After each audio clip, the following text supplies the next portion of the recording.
Hi, room 7 and room 13. All right, here's our third reading of Pippi Longstockings by Astrid Lindgren. And if you recall, we left off last time with Pippi coming across an empty cotton reel. And one of the things we asked you to do as your response was to tell us what you think she's going to do with it, what you would do with it. And some of you took to being turnip finders in your own home and shared things that you found and how you would use your imagination to make them into something else or give them a different purpose. It's great to see. Thank you. All right, so the end of Pippi is a turnip finder, and we might have time to start the next chapter. Before she had finished speaking, there was another triumphant cry from Pippi, who was holding an empty spool of thread. "Oh, this seems to be my lucky day," she said. "Such a sweet, sweet little cotton reel. Oh, I can use it to blow soap bubbles with, or to hang around my neck for a necklace. I'm going to go home and I will make one this very minute." However, just at that moment, the gate of one of the cottages nearby opened, and a boy came rushing out.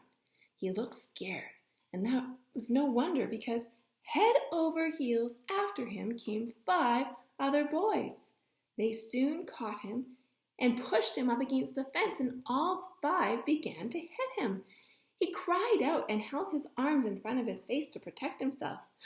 "Give it to him, give it to him," cried the oldest and the strongest of the boys, "so that he'll never dare come on this street again." "Oh," said Annika, "it's Willie they're hurting. Oh, how can they be so mean?"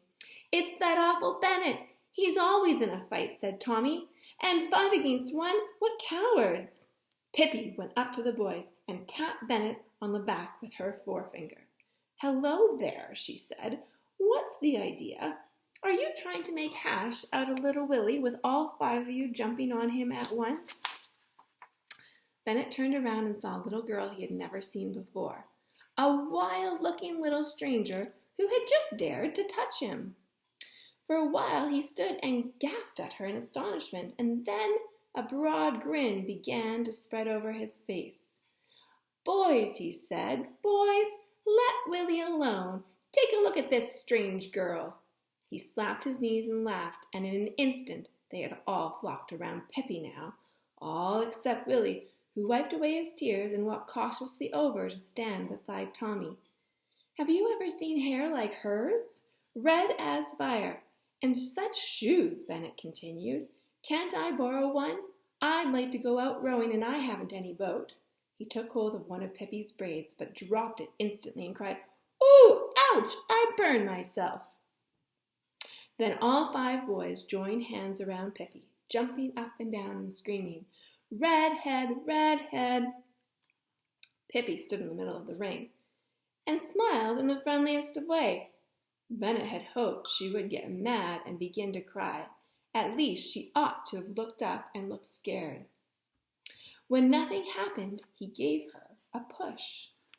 "Oh, I don't think you have a very nice way with other children," said Pippi, and she lifted him in her strong arms high in the air, carried him to a birch tree, and hung him over a branch. Then she took the next boy and hung him over another branch.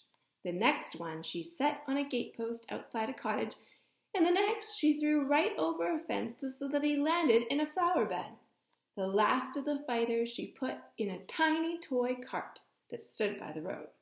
And then Pippi, Tommy, and Annika and Willie stood and looked at the boys for a while. The boys were absolutely speechless with fright.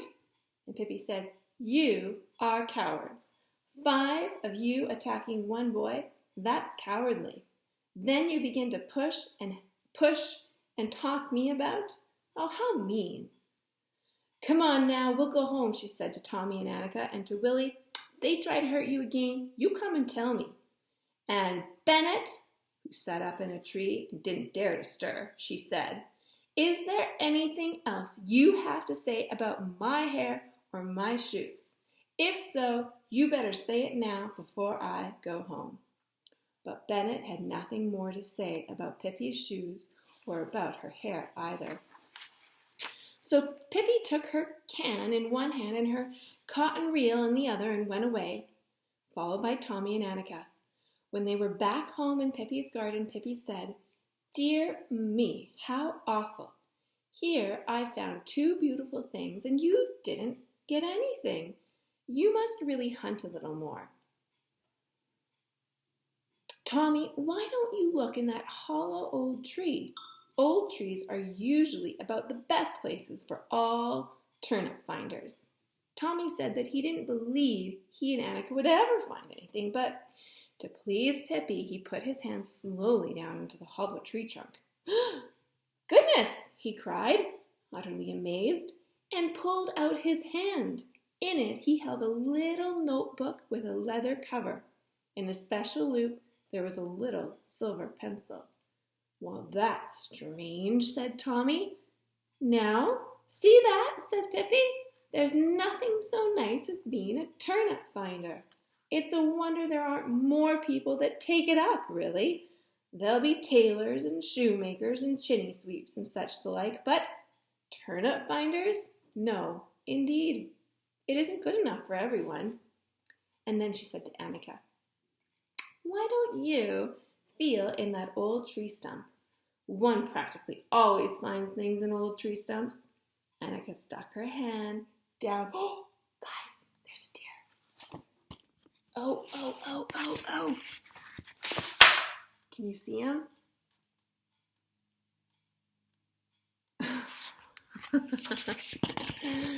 So as you guessed, I'm not at home.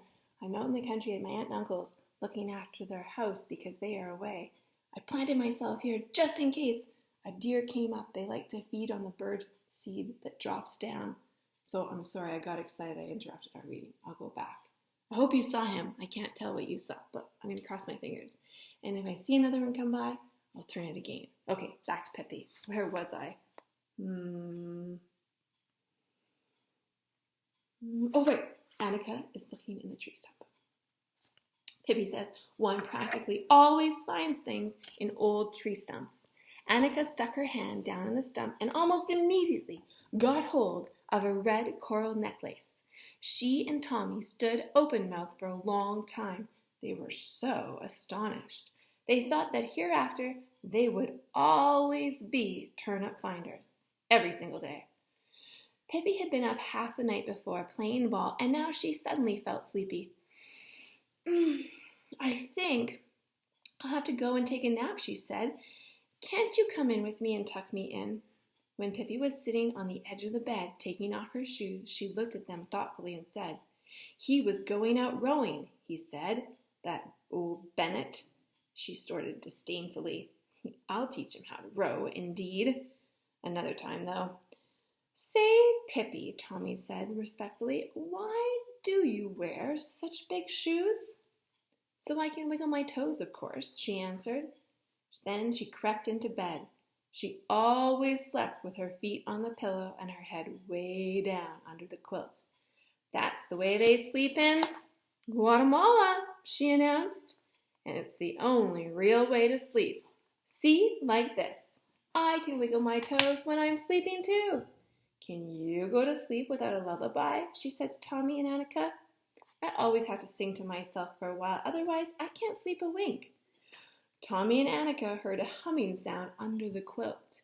It was Pippi singing to herself so that she would fall asleep. Quietly and cautiously they tiptoed out so that they would not disturb her.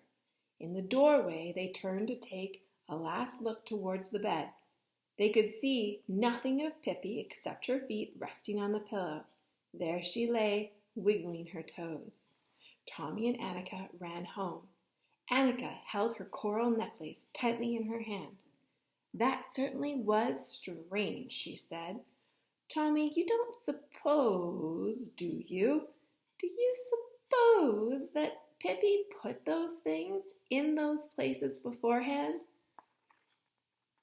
"You never can tell," said Tommy.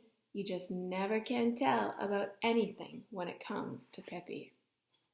There's an illustration. I think what we see is Pippi in the background, Tommy and Annika at the foreground of this illustration, looking in the tree, and the stump behind Annika. All right, and the next chapter, Pippi always plays tag. Oh, no, sorry. It's called Pippi Plays Tag with Some Policemen. But we're going to save that for you for the next reading. There we go. All right, guys. Have a great day. Thanks so much for listening.